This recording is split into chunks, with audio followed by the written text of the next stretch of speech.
अगर as per NCERT हम लोग एक बार रीड कर लें वायरस के बारे में, तो यहाँ पे याद रखना है 1971 में एक साइंटिस्ट थे टी.ओ. डाइनर, जिन्होंने डिस्कवर किया था एक नए तरीके का इन्फेक्शियस एजेंट जिसका मॉलिक्यूलर वेट कम था एज़ कम्पेयर टू वायरसेस।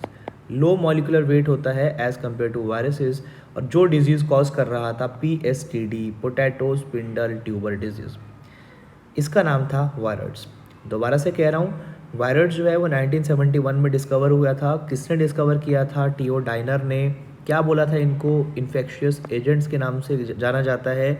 इनका साइज़ थोड़ा छोटा होता है एज़ कम्पेयर टू वायरसेस, इसलिए इनका मॉलिक्यूलर वेट भी कम होगा as compare to viruses.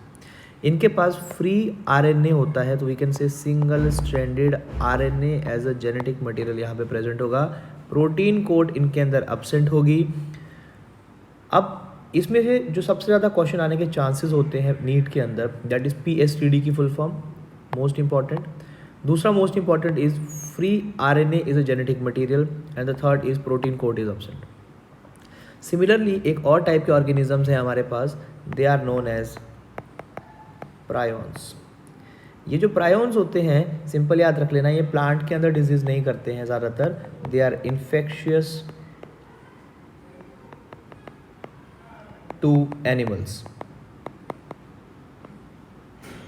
Infectious to animal होगा।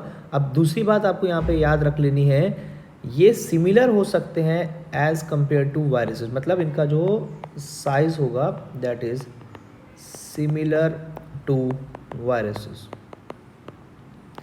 कई बार पूछा जाता है कि किस टाइप के डिजीज़ कॉज करते हैं, तो यहाँ पे याद रख लेना है आप लोगों ने, न्यूरोलॉजिकल डिजीज़ कॉज कर सकते हैं। ये न्यूरोलॉजिकल डिजीज़ कॉज कर सकते हैं।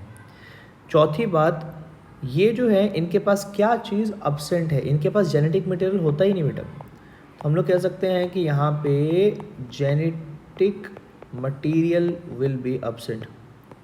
तो यहाँ पे ये इन्फेक्शन किससे कॉज करेंगे? यहाँ पे होगा infectious proteins. Infectious proteins present होते हैं, ये याद रखने वाली बात है।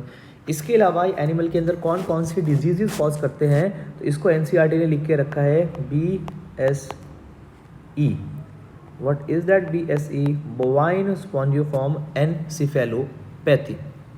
इसका ही कॉमन नेम एक और होता है मैड काउ डिजीज। ठीक है, अब ये काउ नाम लिखा है तो obviously that disease is found in the kettles, right. और एक और डिजीज़ है जिसका नाम है CR जैकॉब डिजीज़। इसको क्रूजफेल्ड जैकॉब डिजीज़ के नाम से जाना जाता है। ये डिजीज़ सिर्फ ह्यूमंस के अंदर होती है। अब अगर हम लोग एनसीईआरटी की बात करें तो एनसीईआरटी ने क्या लिखा है देखते हैं।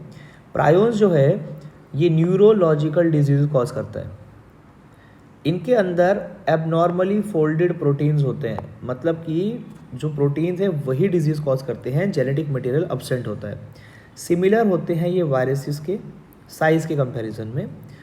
ये डिजीज़ कॉज कर सकते हैं जिसका नाम है BSE, बोवाइन स्पॉन्जियोफॉर्म एनसेफेलोपैथी। इसका कॉमन नेम होता है मैड काउ डिजीज़। और ये मैड काउ डिजीज़ किसके अंदर होगी?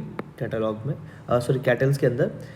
एंड इसका एक एनालॉगस वेरिएंट है जिसका नाम है CR जैकॉब्स डिजीज़। इसको क्रूजफेल्ड जैकॉब डिजीज़ या CJD के नाम से जानते हैं, and that disease is found in the human being.